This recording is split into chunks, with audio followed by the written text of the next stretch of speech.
प्यारी प्यारी भव्य आत्माओं, ज्ञान गंगा का समापन है और ये सब अचानक संयोग बनता गया। 7 अगस्त को जब ज्ञान गंगा की शुरुआत की गई तो पूरा देश आज़ादी के अमृत महोत्सव का जश्न मना रहा था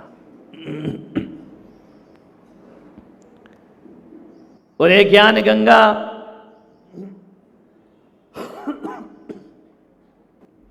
राष्ट्रभक्ति से शुरू हुई और आज राष्ट्रभक्तों में समाहित होने जा रही है।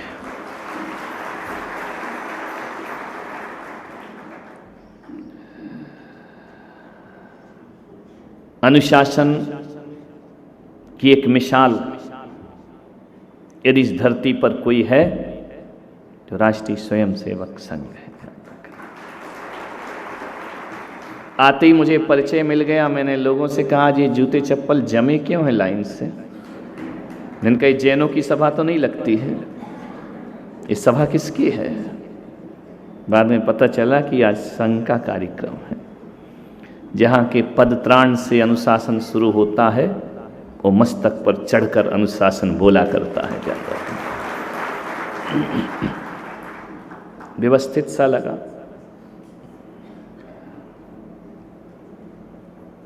मुझे आप सबको देखकर एक ही बात याद आती है।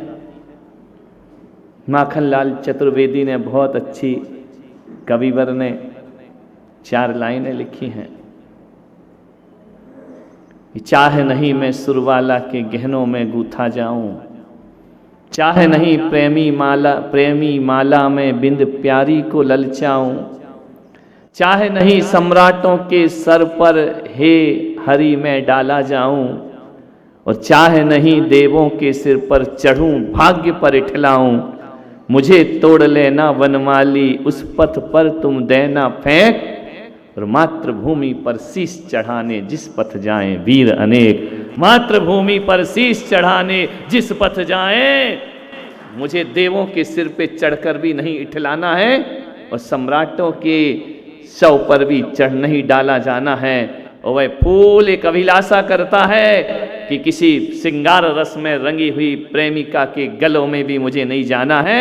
यदि भारत की भूमि पर मेरा जन्म हुआ है तो जो राष्ट्रभूमि पर मातृभूमि पर शीश चढ़ाने वाले वीर हैं उनके पथ पर चढ़ाकर मेरा फूल बनना सार्थक कर देना, मेरा जीवन सफल कर देना। आज यहाँ पर राष्ट्रभक्त बैठे हुए हैं, राष्ट्र पुजारी बैठे हुए हैं। मान्यवर, मुझसे एक ने कहा ये मातृभूमि क्या होती है? ये भारत के लोग भारत को माता क्यों बुलाते हैं? मां कह करके क्यों बुलाया जाता है भारत को? मैंने कहा ये भारत को ही बुलाया जा सकता है और दुनिया के किसी भी देश में ताकत नहीं कि उसे मां का दर्जा दिया जाए। ध्यान रखना, केवल भारत, केवल हमारा हिंदुस्तान, हमारा आर्यवर्त, ध्यान रखना। मुझे एक घटना याद है 1939 को जब द्वितीय विश्व युद्ध हुआ। ये पूरी दुनिया युद्ध को झेल रही थी। भारत के भी हजारों लाखों सैनिक शहीद हुए उस युद्ध में। ध्यान रखना। ये बंद कर दो ना, कूलर आवाज आती, थोड़ी देर को बंद कर दो।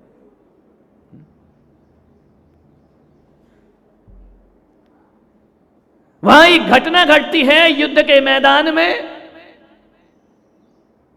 एक जापान का सैनिक घायल पड़ा है, सांसें गिन रहा है, अपने जीवन की चंद सांसें बची हैं। भारतीय सैनिक ने देखा कि घायल है। हम भारत के लोग घायलों पर वार नहीं किया करते हैं, हम भारत के लोग निहत्थों पर वार नहीं किया करते हैं। हम भारत के लोग युद्ध भी लड़ते हैं तो धर्म पूर्वक युद्ध लड़ा करते हैं। ध्यान रखना, हमारे तो युद्ध में भी धर्म हुआ करता है, युद्ध में भी नीति हुआ करती है, हमारे तो युद्ध में भी न्याय हुआ करता है। और हम भारत के वो लोग हैं जो युद्ध के क्षेत्र में, कुरुक्षेत्र में जाकर भी अध्यात्म के गीता का ज्ञान दे दिया करते हैं। वो भारत का देश हुआ करता है, वो हमारा देश है, वो हमारी संस्कृति है, वो हमारी सभ्यता है। ध्यान रखना मान्यवर, मेरा भारत कैसा है, क्यों इसे मां कहकर के बुलाया जाता है?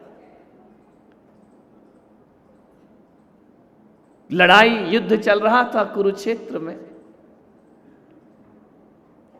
और जब कुरुक्षेत्र में युद्ध चलता है, रथ रणभूमि में पहुंचता है, दोनों तरफ की सेनाएं सज्ज हैं युद्ध लड़ने के लिए।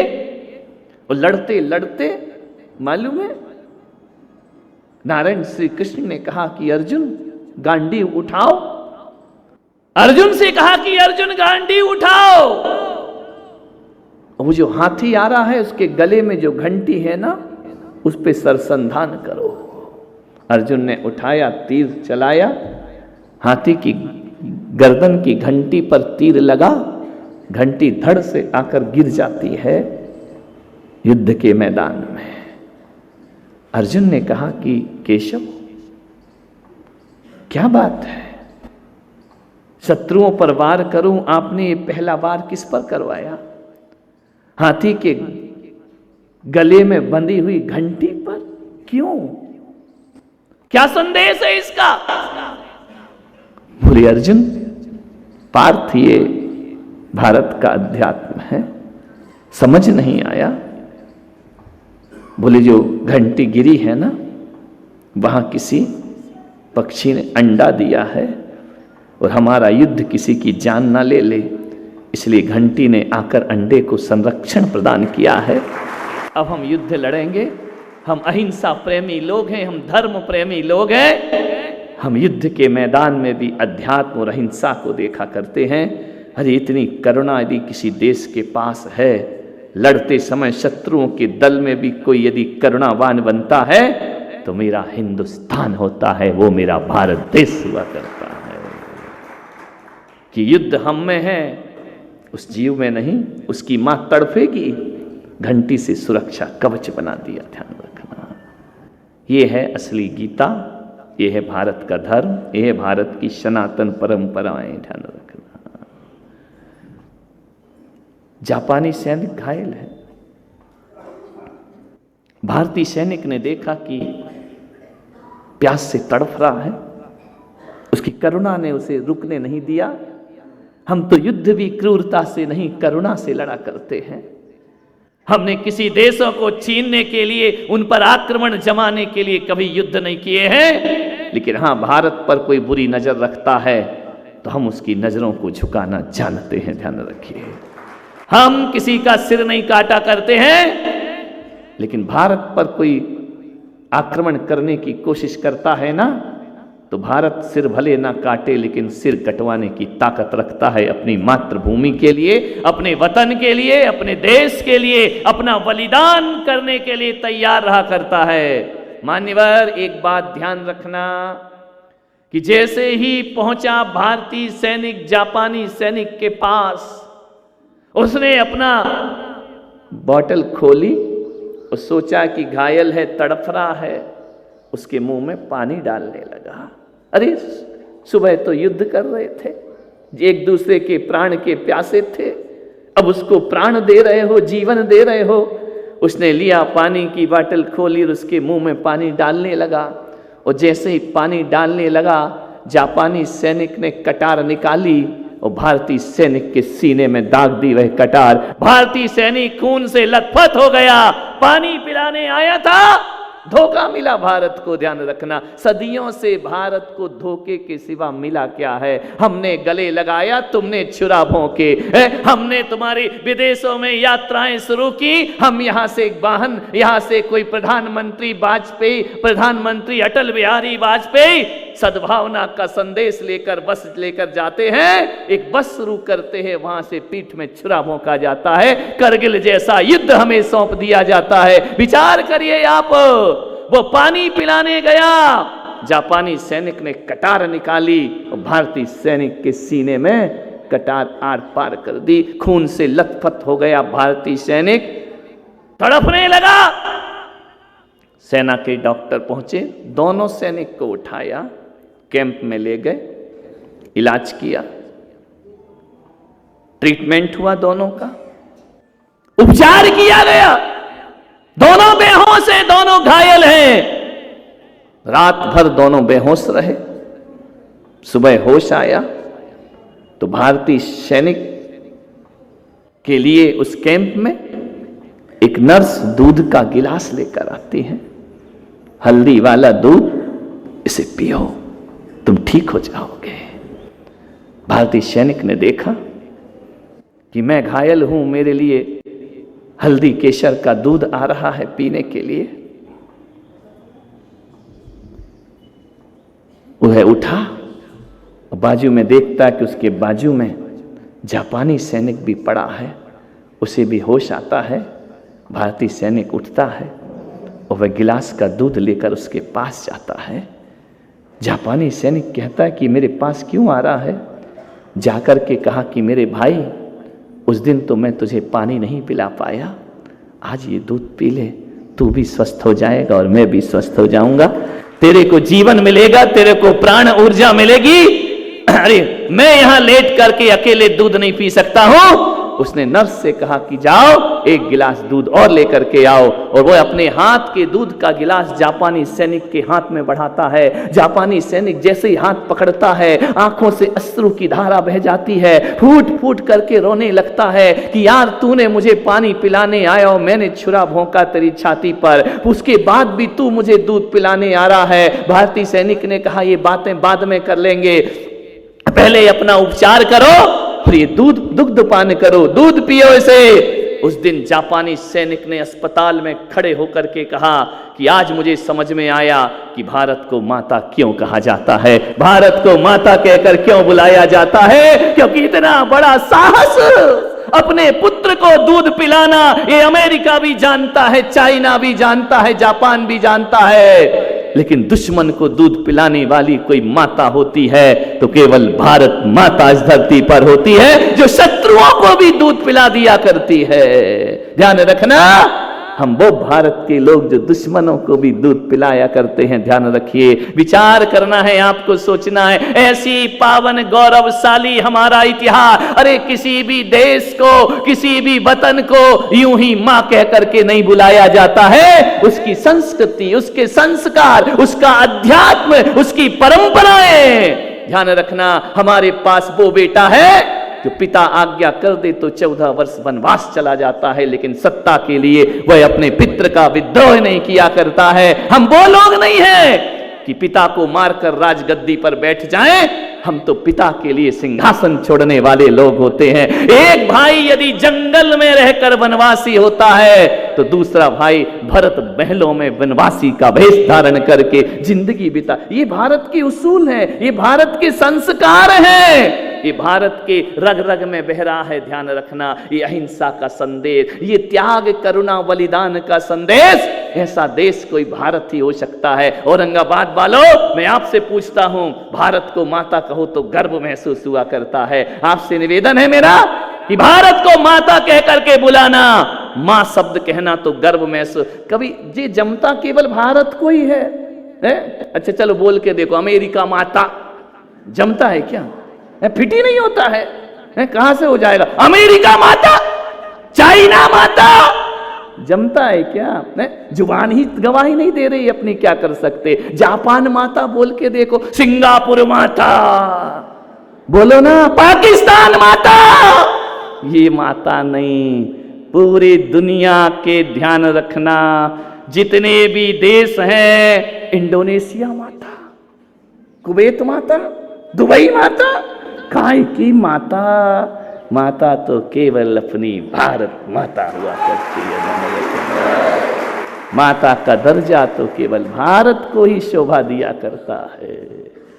ध्यान रखना, अमेरिका दादा हो सकता है, माता नहीं हो सकता है। ध्यान रखना, अस्त्र शस्त्र पैदा करके दुनिया का दादा बन सकता है, बाप बन सकता है, मां नहीं बन सकता है। एक बात ध्यान रखना, एक बात निवेदन करता हूं कि बाप और एक मां होती, एक पिता होता है। ध्यान रखना, यदि पिता ना रहे तो मां पिता की भूमिका निभा दिया करती है, नारी निभा देती है, लेकिन पुरुष में ताकत नहीं है कि मां की भूमिका निभा सके। ध्यान रखना, इसलिए हमारे देश को पिता नहीं कहा जाता, हमारे देश को माता कह करके पूजा जाता है। हमने तो नदियों को भी मां कहा है, हमने तो जानवरों को भी जो दूध पिलाती उसको भी गौ माता कह करके बुलाया जाता है। मान्यवर, हम भारत के वो लोग हैं, हर किसी से रिश्ता रखते हैं, माता का रखते हैं। स्वामी विवेकानंद जब विदेश गए, अपूर्व रूप सौंदर्य के धनी बाल ब्रह्मचारी संत हृदय लेकर के जिए, भारत के स्वाभिमान को बढ़ाया उन्होंने। विदेशों में जाकर उन्होंने चाटुकारिता नहीं की कि उनकी संस्कृति की प्रभाव न की हो, बड़ा उनका गौरव बढ़ाया हो। भगवा पहन करके जब जाते हैं विदेश में, तो ध्यान रखना, भारत का संदेश लेकर के अमेरिका जैसे देश में जाकर के कुछ नहीं बोला उन्होंने। पहला शब्द बोला था शिकागो में जब उन्होंने उपदेश दिया, लेडीज एंड जेंटलमैन नहीं बोला उन्होंने, पहला शब्द बोला भाइयों बहनों माताओं मेरी। ध्यान रखना, पूरा अमेरिका तालियों से गूंज गया कि भारत का एक संत महिला और पुरुष नहीं, माता और बहन के दर्शन किया करता है अपने लोगों में। ध्यान रखना, स्वामी विवेकानंद वहां पहुंचे, एक रूप से स्त्री उन पर आकर्षित हो गई, यौवन को धारण किए स्वामी विवेकानंद उनके कक्ष में पहुंच गई। पहुंचे जैसे ही वहां पर, रात्रि के समय एक नारी कक्ष में प्रवेश कर जाती है। स्वामी जी ने पूछा कि माते तुम यहां कैसे आए इतनी रात्रि को, अकेले कक्ष में, क्या काम है तुमको? उन्होंने कहा कि स्वामी जी मैं आपसे विवाह करना चाहती हूं। संत ने कहा विवाह हमसे? बोले हाँ, आपसे विवाह रचाना चाहती हूं, आपसे प्रेम करना चाहती हूं। स्वामी विवेकानंद ने पूछा कि वजह क्या है, मुझ में ऐसा क्या है?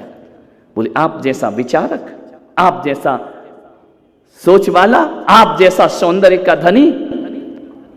तो उसने कहा इस चमड़े पर आकर्षित मत हो, ये तो देह है, मरण धर्मा देह, इस पर क्यों आकर्षित होती है?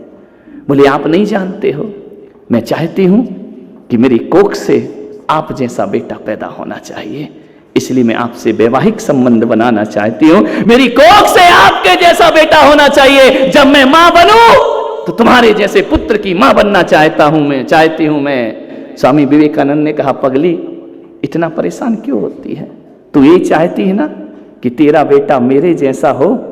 स्वामी जी ने चरण छुए, आज से तू मेरी मां और मैं तेरा पुत्र होता हूं। ध्यान रखना, इसके लिए विवाह करने की क्या जरूरत है? इसके लिए शादी के पारस्परिक शारीरिक संबंध बनाने की क्या जरूरत है? अरे देह के संबंध तो देह के साथ मृत हो जाया करते हैं। ऐ देवी, आज से मैं तुझसे आत्मा के संबंध बनाता हूं, तू मेरी मां है और मैं तेरा पुत्र हूं। मैं तुझे माता का दर्जा दिया करता हूं। ये चरित्र है हमारे हिंदुस्तान का, ध्यान रखिए। किसी की बेटियां उठा कर ले करके अपनी रानियां बना लेना, ये हमारे भारत का चरित्र नहीं हुआ करता है। ध्यान रखना, हमारे देश का चरित्र तो वो है कि जब कोई बुरी निगाह विधर्मी किसी पद्मावती पर यदि अपनी बुरी निगाह डालता है ना, तो जौहर करना स्वीकार करती हैं, लेकिन अपने देह से व्यापार करना स्वीकार नहीं किया करती हैं। ध्यान रखें।